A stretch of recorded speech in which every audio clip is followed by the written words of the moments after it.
The soul is healed by being with children. To go wrong in one's own way is better than to go right in someone else's. If you want to be respected by others, the great thing is to respect yourself. Only by that, only by self-respect, will you compel others to respect you. The more stupid one is, the closer one is to reality. The more stupid one is, the clearer one is. Stupidity is brief and artless, while intelligence squirms and hides itself. Intelligence is unprincipled, but stupidity is honest and straightforward. If you want to overcome the whole world, overcome yourself. The man who has a conscience suffers whilst acknowledging his sin. That is his punishment. The cleverest of all, in my opinion, is the man who calls himself a fool at least once a month. When reason fails, the devil helps.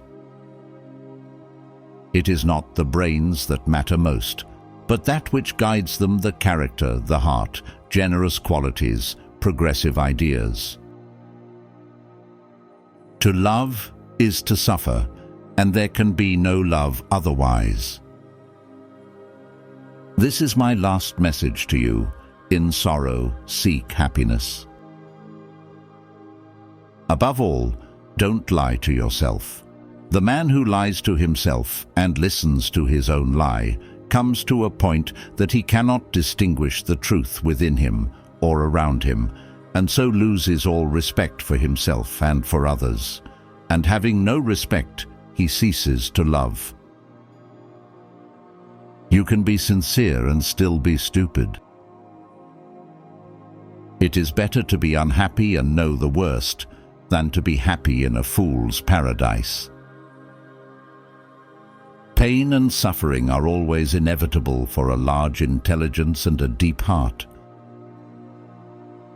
If you wish to glimpse inside a human soul and get to know a man, don't bother analyzing his ways of being silent, of talking, of weeping, of seeing how much he is moved by noble ideas.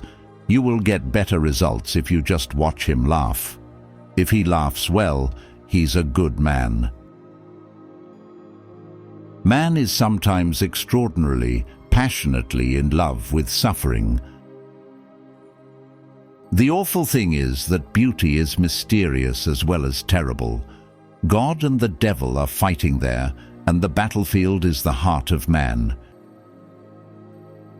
The mystery of human existence lies not in just staying alive, but in finding something to live for. But how could you live and have no story to tell?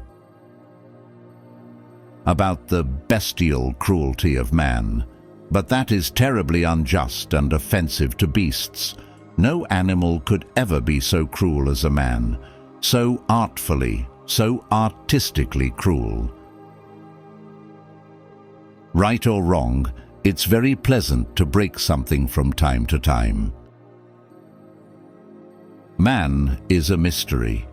It needs to be unraveled, and if you spend your whole life unraveling it, don't say that you've wasted time.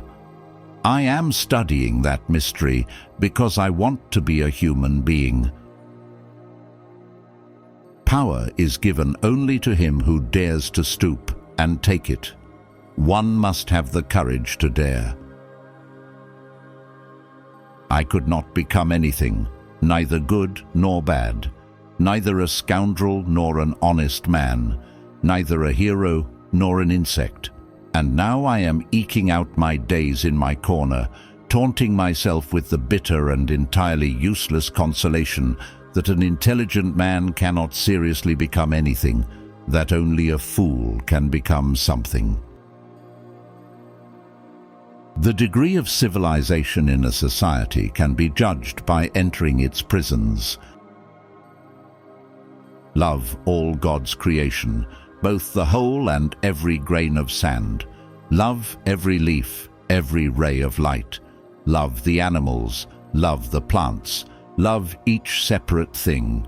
If thou love each thing, thou wilt perceive the mystery of God in all, and when once thou perceive this, thou wilt thenceforward grow every day to a fuller understanding of it, until thou come at last to love the whole world with a love that will then be all-embracing and universal. And what's strange, what would be marvelous, is not that God should really exist.